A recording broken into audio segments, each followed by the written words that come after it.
우리 동네를 왔어요. 여기요? 아니요, 내가 사는 집. 길 한나 건너편에 네네네. 공군회관이라고 있어요. 거기에 행사가 있었어. 행사 이름이 뭐냐면은, 국민과 함께하는 국방포럼?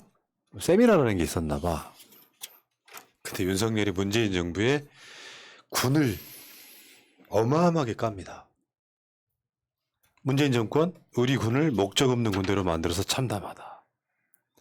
우리의 목표는 자유민주주의를 지키는 것이지만 언론과 주변에서 들려오는 우리 군대의 모습은 참담하다. 현 정권은 우리 군을 적이 없는 군대, 목적이 없는 군대, 훈련하지 않는 군대로 만들었다. 청해 부대원 90%가 코로나에 감염되어 철수하고 경계 실패와 군내 추행 사건이 그치질 않고 있다. 이제라도 군대다운 군대를 만들고 군에 대한 국민의 신뢰를 회복해야 한다. 이 나라를 위해 헌신하고 계신 장병 여러분들의 헌신과 희생이 헛되지 않도록 사회적 존중과 보상 방안을 마련하겠다. 에라 이 양아치 새끼야. 왜냐면요. 일단 윤석열은 군대를 안 갔잖아요. 근데 군대를 안 가는 이유 중에는 그게 명백하게 뚜렷한 것들이 있어요. 가고 싶어도 못 가는 경우. 이재명 지사 같은 케이스. 감옥을 갔다 왔거나 장애가 있거나. 사실 윤석열의 군대 이 부동시라고 하는 것 때문에 군대를 못 갔다는데 사실 이거 아마 내가 예언하거니와 시간이 많이 지난 뒤에 만약에 윤석열이 본선 후보가 되면 단마진처럼 논란이 될 겁니다. 윤석열은 운전을 못한다고 알려져 있죠. 부동시 때문에. 근데 어쨌든 군대를 안 갔다 온 사람이 지금 문재인 정부에서 일어나는 군대에 관련된 문제를 굉장히 무슨 문제가 있는 것처럼 이미지화 시키고 있잖아요. 이 문제는 문재인 정부도 해결해 보자 노력하는 부분에 우리 사회에서 뭐랄까 건드리기 가장 힘든 것 중에 하나인 군대 문제예요. 그러니까 이게 오랜 시간 동안에 켜켜이 싸워온 문제라고. 예를 들면 나 군대에 있을 때요. 구타 엄청 심했거든요. 근데 그 구타가 심할 때 우리 선배들이 뭐라 그러는 줄 알아? 쌍팔년도 군대에서 더 때리 수색해 그러더라고. 우리 그 후에 군대 간 사람들이잖아요. 그럼 90년대 간 사람들인데 세상이 우리가 생각하는 것처럼 그렇게 빨리 안 바뀌어요. 나 제대하고 나서도 우리 군대에 있을 때도 수도 없이 많은 구타 사건 같은 게 있었어. 근데 이제 막 소원 소리 들어가고 막 난리 치면서 이제 많이 바뀌나 보다 했는데 5년 후에도 군대에서 구타 사건이 있더라고. 그러니까 군대라고 하는 문제들 가끔씩 보면은 켜켜이 쌓여 있고요. 못 건드리는 것도 있고요. 최근에 그 박지원 국정원장이 국정원 관련한 거 사과했잖아요. 금요일 날. 네네. 그게 문재인 정부의 잘못입니까? 문제는 아까 말한 언론에 관련 문제도 마찬가지인데 문재인 정부의 문제가 아니라 이런 것들은 여야 할 것 없이 같이 뭔가를 바꿔보자고 이야기를 해야 되는데 아니 몇십 년 동안 쌓여온 이런 적폐를 문재인 정부 탓으로 돌리면 어떡해.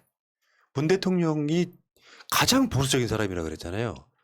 예를 들면 군대 내에서 뭐 성추행이 일어나가지고 어떤 분 돌아가시면 그게 문재인 정부의 책임입니까?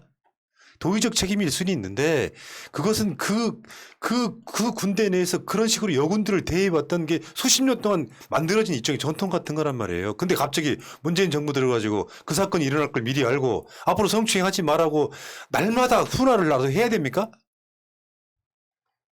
이거 잘못된 문제다. 이거는 정파를 떠나서 바꿔내야 된다고 말하는 게 진정성이 있는 거지. 이 새끼는 가는 곳마다 문재인 정부를 까고 자빠졌어. 지금까지 월급 받는 거 다 내놔 이 새끼야. 양아치 같은 새끼 정말. 근데 군대든 어떤 조직이든지 간에 그 조직이 강해지기 위해서는요. 그 전투력이 높아지기 위해서는 거기에 있는 구성원들이 동의하고 공감할 수 있는 방식으로 조직이 운영되고 있어야 됩니다. 그러니까 지금 여기서 우리나라 군대를 강하게 만들겠다라고 얘기하면 지금 그 안에 있는 내부적인 부패나 이런 문제들을 어떻게 해결할 것인지에 대한 방향을 제시를 해야 되는데 윤석열이 과연 그걸 할 수 있을까요? 경험을 해본 적이 없는 거예요. 경험을 해본 적이 없기 때문에 그 안에 어떤 문제들이 있는지 그러면 윤석열이 얘기할 수 있는 방산비리를 해체한다라거나 이런 얘기로 외곽으로 돌려서라도 얘기를 해야 되는 겁니다. 근데 지금 군대는요, 내부적으로 여군 성추행에 대한 문제, 이런 문제들뿐만 아니라 내부적으로도 역시 마찬가지로 간부들이 무슨 행동을 합니까? 거기에 있는 군 보급품이라고 나와 있는 기름이라거나 쌀이라거나 이런 것들을 마치 자기 재산인 양 집에 가져가서 막 쓰고 이런 식이거든요. 그럼 군 병사들이 그러한 간부 모습을 보면서 동의를 할 수가 없는 거예요. 그럼 그 지휘를 따르지 않는다는 거죠. 그래서 군대에서 우리가 장난삼아 얘기하는 게 전쟁이 터지면 제일 먼저 간부부터 죽이고 시작한다. 우리끼리 함께 싸우면 할 수 있어요. 병사들끼리 하면. 예. 이런 얘기가 나오는 건데 윤석열은 아무 경험이 없기 때문에 저렇게 아무 내용을 알 수가 없잖아요. 그렇죠? 예. 이상행님이라는 분이 댓글창에 제가 하는 말이 틀렸다고 말씀하시는데 이쪽에 반론 하나 해드릴게요. 차단하지 마세요. 예를 들면은 윤석열의 워딩은 현 정권은 우리 군을 적이 없는 군대, 목적이 없는 군대, 훈련하지 않는 군대로 만들었다. 이게 명백히 가짜 뉴스거든요. 북한이 그렇게 하지 말라고 하는 한미연합훈련도 하지 않습니까? 이런 분들이 가장 큰 문제가 내가 뽑아줬으니까 이거를 대상화해서 못한 건 못한다고 해라는데 못하는 건 못한다고 이야기합니다. 근데 일반인들한테 제가 드리고 싶은 말씀 중에 하나가 국방부에서 일어난 일을 문재인 정부로 통칭하면 그 운동은 실패해요. 나는 문재인 정부 지지자야. 이건 국방부가 명백히 잘못하는 거야. 라고 이야기를 해야 오히려 정밀 타격을 할 수가 있는 거예요. 이거 하나를 봤더니 문재인 정부 지지할 수 없다. 국방부에서 일어난 일을 갖고. 그 사건이 일어났을 때 문재인 정부에서 대통령 자체가 참담함을 이루 말할 수 없다고 이야기를 합니다. 근데 대통령 한마디에 군대가 바뀔 것 같으세요? 그러면 이제 국방부 장관은 사퇴하고 국방부 장관 새로 뽑고 하면 또 언제 그러냐는 듯이 그렇게 넘어가는 거예요. 사회적 문제를 예를 들어서 대통령이 기본적으로 군인 출신이야.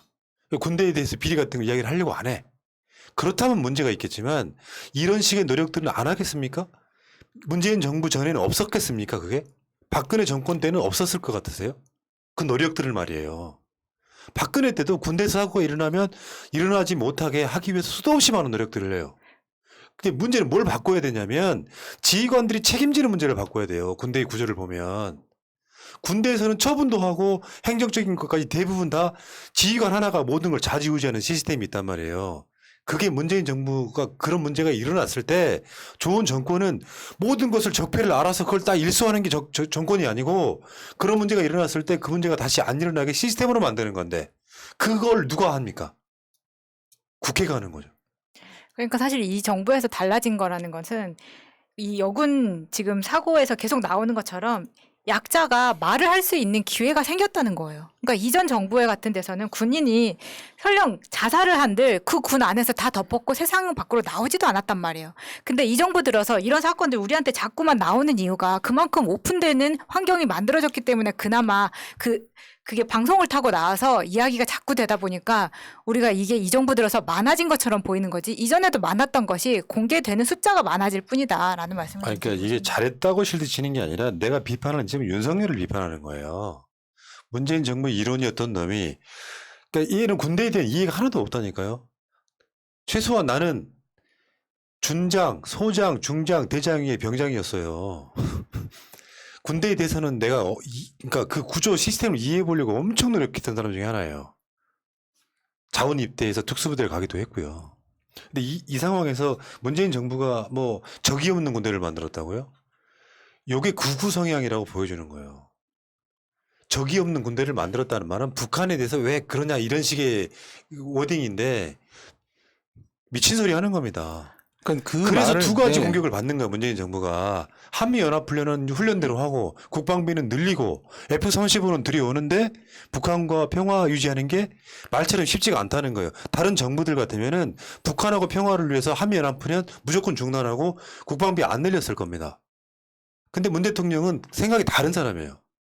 자주국방, 국방력이 세야 평화가 온다고 생각하는 사람이에요.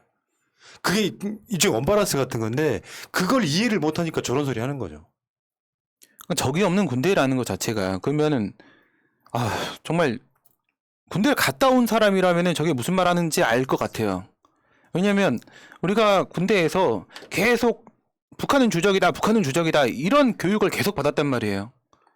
근데 윤석열이 그 경험을 해보지도 않았어요. 그런 교육을 군대 내에서 받아본 적도 없는데 적이 없는 군대를 만들어 놓고 있다라는 얘기가 그럼 적이 누가 돼야 된다라는 것인가? 윤석열 당신이 생각하기에는 우리나라 군대의 적은 누가 돼야 되는 것인가? 일본이요. 근데 윤석열은 일본 사람이잖아요. 후쿠시마에서 폭발이 없었다고 말할 정도에 자기 아버지가 친일파 교수니까 다 웃기잖아 이 구조가. 지금 윤석열이 하는 말은 치면은 그러면 북한이 적이 맞죠. 윤석열이 네. 하는 말은 아베나 스가의 말이랑 똑같은 말이라니까. 그러니까 적이라는 것은 기본적으로 우리 군의 적이라는 것은 군이 무엇을 하는 곳인가? 국민의 생명과 신체와 재산을 보호하기 위해서 존재하는 것이 바로 군입니다. 그럼 군의 적이라는 것은 이 국민의 생명과 신체와 재산을 침해하는 세력에 맞서 싸우는 거예요. 그게 적이에요. 그 적은 언제나 유동적일 수 있고 바뀔 수 있는 것입니다. 그것을 무조건 북한으로 정해놓고 가자라고 하게 되면 그게 적을 잘못 지정을 하는 거거든요. 그러니까 윤석열은 지금 적이 뭔지에 대한 아무런 개념도 없는 상태에서 그냥 누가 지금 써준 얘기 그냥 읽은 것밖에 없는 거 아닙니까, 예. 지금. 이상희님의 반론이 있어서 제가 다시 한번 더 반론해드릴게요. 자리에 앉으면 권한과 책임이 있는데 권한은 누리고 책임은 안 지겠다는 것이 말이 안 된다고 생각해요. 뭐 틀린 말이 아닐 수 있습니다. 충분히 존중하고요. 문제는 많은 사람들이 대통령을 어떤 권력이라고 생각하잖아요. 그래놓고 우리는 우리 국가의 민주주의 국가의 주인은 우리래. 대통령을 권력이라고 생각하면서 우리라고 생각하는 거예요. 권한을 누리는 게 아니죠. 권한을 누리는 게 아니라 이게 권한인지 권력인지는 어떤 이 세밀하게 이야기를 해봐야 되겠지만 그건 누리는 게 아니라 국민의 권력을 이임받아서 뭔가를 하는 거예요. 근데 문 대통령의 뜻은 시스템을 하고 싶은 거예요. 문 대통령 임기 시작할 때 취임사를 보면 그런 얘기가 나옵니다. 합법적인 범위 내에서 하는 거고 대통령의 재량이라는 것도 있는 건데 예를 들면은 내가 지금 비판하는 지점이 문재인 정부의 국방 정책이 100% 잘 됐다라고 실드치는 게 아니라 윤석열의 말을 비판하다 보니까 나온 이야기입니다. 맥락을 좀 이해해 주세요. 근데 모든 책임을 마치 윤석열의 입장에 서서 문 대통령이 국방에 대해서는 잘못한 거다 라고 말씀하시는 것 같아서 제가 반론을 드리는 거예요. 책임을 안 지겠다니요. 권한은 누리고 책임을 안 지겠다고 말씀하거나 그렇게 행동한 적이 없죠. 실제로 자주국방이라든지 군대에서 그런 비리는요. 우리나라 사람들이 대통령을 신이라고 생각하는데 사회적으로 어떤 주목을 받는 어떤 이목을 받는 사건들이 있지 않습니까? 그 사건들이 일어났을 때 사회가 발전하는 겁니다. 수도 없이 많은 분야에서 뭔가 부조리가 있잖아요. 어떤 분이 무슨 기계 컨베이어 벨트에 끼어서 돌아가시면 그게 사회적 이슈가 되고 나중에 수년간에 걸쳐서 중대 재해 기업 처벌법 같은 걸로 발전하는 거잖아요. 근데 사회가 그런 식으로 여론화돼 있는 정치가 잘못된 정치죠, 사실은. 이슈가 있을 때만 그게 법으로 반영되는 거. 근데 대통령 입장에서 그거를 뭔가 허점이 발견됐다고 그래서 문재인 대통령이 잘못됐다고 바라보실 수가 없는 거란 이야기예요. 국정과제라는 게 수백 개가 있지만 국정과제 속에도 포함 안 되는 사회적 문제가 엄청 발생을 합니다. 그 문제가 발생했을 때 대통령이 후속 조치를 어떻게 하느냐. 이런 문제가 발생하지 않도록 우리 여당은 뭔가 법 좀 만들어 주시오. 정부는 정부가 할 수 있는 범위 내에서 시행령이든 뭐든 해서 바꿔내시오라고 하는 그 후속 조치가 중요한 거죠. 그래서 엊그저께인가 TV에서 그런 얘기가 나와요. 국방부나 군에서 얼마큼 많은 사건을 덮었는지에 대한 이야기가 나오면서 최소한 국방부는 지금도 수도 없이 많은 것들을 은폐하고 있거든요. 그럼 지금 일어나는 국방부에서 군 내에서 일어난 사건들에 대해서 문재인 정부가 은폐했다고 하실래요? 그건 정확하게 군이 은폐했다고 하시는 게 맞고요. 그 사건은 국방부 장관도 몰라요. 군 내에서 자신들이 진급 등의 불이익을 받지 않기 위해서 이걸 은폐한단 말이에요. 근데 이게 발견됐을 때, 적발이 됐을 때는 엄벌할 수 있는 것까지는 대통령이 할 수 있는 일인 거죠. 굳이 말하자면. 그것도 법 테두리 안에서요. 그러니까 이 사회를 짊어지고 갈 때 너한테 대통령을 줬더니 왜 아무것도 못해라고 말하는 공격이 지금은 그렇게 하시면 안 된다는 얘기를 드리는 겁니다. 근데 지금 권한과 책임에 대한 이야기를 하시는데요. 그게 이제 우리가 좀 오해들이 좀 있어요. 그러니까 권한이라는 것은요, 어떤 권력과 또는 권리와 이런 걸 말하는 게 아니에요. 권한이라는 것은요, 그 기관이 대통령이라는 하나의 국가기관이 수행하는 업무의 범위를 권한이라고 얘기하는 거예요. 그러니까 권한이라는 것은 많아지면 많아질수록 그 기관을 구성하고 있는 공무원, 대통령이라면 문재인은 그만큼 피곤해지는 거예요. 권한이 늘어난다고 해서 좋은 게 아니라 그 사람의 입장에서 엄청나게 힘들어지는 거고요. 그 다음에 책임을 말씀을 하시는데 이 책임이라는 것은 대통령의 책임이란 정치적으로 지는 책임을 말하는 것이지 대통령이 다른 어떤 책임을 질 수가 있습니까? 정치적 책임은 그 다음에 대통령 선거를 통해서 국민들의 선택을 받냐 못 받냐에 의해서 그 책임을 묻게 되는 것이고요. 권한이라는 게 대통령이라는 문재인이라는 개인, 공무원 한 사람, 그 자연인의 사적 이익을 말하는 게 아니라 그냥 기관으로서의 그 직무 범위를 말하는 것이고요. 그럼 그 권한 누가 주냐? 국회가 만드는 법을 통해서 대통령은 이런 걸 할 수 있다라고 정해주면 그냥 그것만 할 수 있는 거예요. 대통령이 뭐 신적 존재가 아니거든요. 법이 정해진 테두리 안에서만 일을 하게 되는 것이고 그나마 뭘 할 수 있냐? 우리 같은 경우에는 아까 말씀하신 시행령 같은 걸 만들 수 있어요. 대통령령이라고 하죠. 대통령이 그 법률을 조금 더 구체적으로 세밀하게 필요할 때마다 탄력적으로 운영할 수 있게 바꿀 수가 있습니다. 그것도 당연히 법의 범위 안에서 하는 건데 지금 그 아프간에서 우리를 조력했던 사람들을 데리고 와서 여러 가지 좀 혜택을 주려고 하지 않습니까?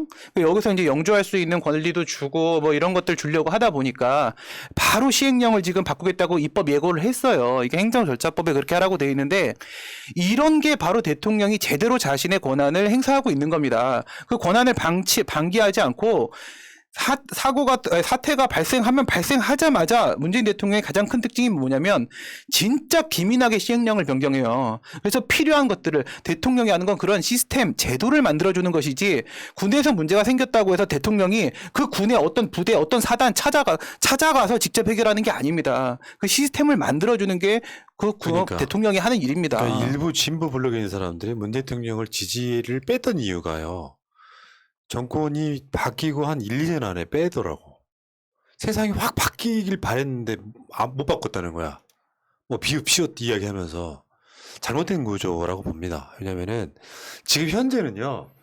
그러니까 제가 오늘도 그 방송 들어오기 전에 잠깐 어떤 분과 이야기하면서 그런 이야기를 했어요. 문재인 정부 완벽하다는 이야기 아닙니다. 이재명 후보 완벽하다는 이야기 아니에요. 그를 신격화시키면 안 돼요. 그거는. 일반인들이 못 받아들여요. 우리가 하는 말이 미친놈 같아요. 솔직히 그렇게 생각을 하고요. 완벽하다는 얘기가 아니라 점수를 굳이 매겨보자면 내가 정치를 바라보는 관점은 이런 거예요. 전부 아니면 전무 이거 말고 잘하는 점이 있어서 굳이 점수를 주자면 문재인 정부는 한 70점에서 80점은 된단 말이야. 근데 마치 싫은 사람들은 문재인 정부가 빵점인 것처럼 문재인 정부 지지하는 사람들은 100점인 것처럼 하면 안 된다는 거예요. 이거 선동이라는 거죠. 이재명도 마찬가지입니다. 후보들 중에 제일 낫다는 거지 완벽한 후보란 소리 아니에요. 일반인들한테 씨도 안 먹히는 소리예요. 그냥 미친놈 소리 듣는 거야. 내가 봤을 땐 그렇습니다. 그러면 이를테면 지금 어떤 구조에 있냐면은 검찰개혁도 마찬가지고 문재인 대통령이 신이라고 생각하시면 안 되고 그도 여론의 시류에 흔들리는 사람이에요. 다만 중심을 잘 잡는 사람인 거죠. 여권 내에서 가장 큰 어른이란 말이에요.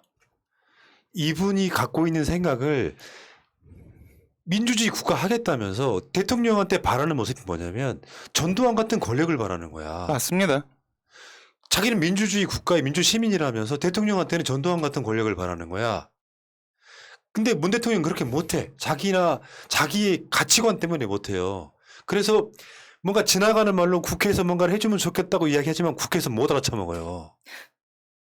그러니까 이거는 맞아. 문재인 대통령을 비판할 문제가 아니라 당시의 당대표를 비판할 문제인 것이라고 저는 생각을 하고요. 결국은 법을 만드는 방법을 통해서 해결이 되는 것이고 행정부는 대통령이 그 수반으로서 그것을 있는 법을 집행하는 것입니다. 그 부분 명확하게 좀 해주셔야 되는 거고요. 대통령이 신이 아니고요. 지금 제가 그래서 이재명이 대통령이 되어야 한다. 이낙연보다는 차라리 이재명이 낫다라고 이야기하는 게 바로 그런 부분이에요. 잘 한번 생각을 해보시기 바랍니다. 우리 오늘 원래 주제 중에서 기사형 광고라는 부분이 있었단 말이죠. 그럼 여러분 생각해봐요. 기사는 뭐고 광고는 뭐예요? 이런 문제가 터졌다. 그러면 이재명이나 문재인 대통령이 어떻게 대응하는지 이걸 생각해 하셔야 되는 거예요. 기사라는 것은 이건 비상업용 컨텐츠, 돈 버는 문제가 아니에요. 그 다음에 광고라는 건 상업용 컨텐츠입니다. 이게 결합되면 안 되는 거죠. 근데 이게 결합이 돼버리면 무슨 일이 생기냐면 그 광고주한테 돈을 이 언론사가 받는 것에서 끝나는 게 아니라 시장에 교란이 발생하고요. 시장에 교란이 발생하면 그 구독자들 같은 경우에 독자들 같은 경우에는 그로 인해서 잘못된 선택을 해서 재산상 피해를 입게 됩니다. 근데 이런 문제들이 한두 개가 아니에요. 우리 유튜브로 치게 되면 뭐가 있죠? 뒷광고 까는 거요. 시청자 속이고 뒷광고 깔아버리죠. 그럼 우리 퇴출시키지 않습니까? 그럼 이 언론사들이 뒷광고 까는 거랑 똑같은 짓을 한 거예요. 그럼 뭐 비슷한 얘기로 블로그 원고 작가라는 거 여러분들 들어보신 적 있죠? 블로그 원고 작가라고 해서 한 1000자 정도 쓰게 되면 하나당 한 5,000원 정도씩 준다. 이렇게 해서 작가를 모집합니다. 이러면 네이버 블로그에다 글을 쓰는데 뭐 요가라거나 세무사 사무실이라거나 학원이라고 이런 데서 주는 대로 마치 자기가 경험한 양 거짓말로 막 글을 써주는 거예요. 저도 그걸 해봤었거든요. 돈 벌려고 아르바이트로. 나쁜 놈이네. 그건지 모르고 했는데 글 잘 쓴다고 돈 더 준다고 그래서 네, 이렇게 해봤는데 이게 다 기사형 광고랑 똑같은 짓이거든요. 그러면 이게 네이버나 지금 다음에서 얘네들을 잠시 일정 기간 퇴출시키는 거 이걸로 끝나는 문제가 아니죠. 이거를 보게 되면 이 순간 뭘 해야 되냐면 대통령이라거나 입법부에서 해야 될 일은 불법적으로 취득한 경제적 이득이니까 과징금을 부과할 수 있는 방법을 만들어 놔야 되고, 그리고 이 네이버나 다음에서 일정 기간 정지시키는 것보다 더 나가서 아예 영업을 정지시켜 버리는. 왜냐하면 자기 언론사 사이트에서 또 돈을 벌 수 있죠.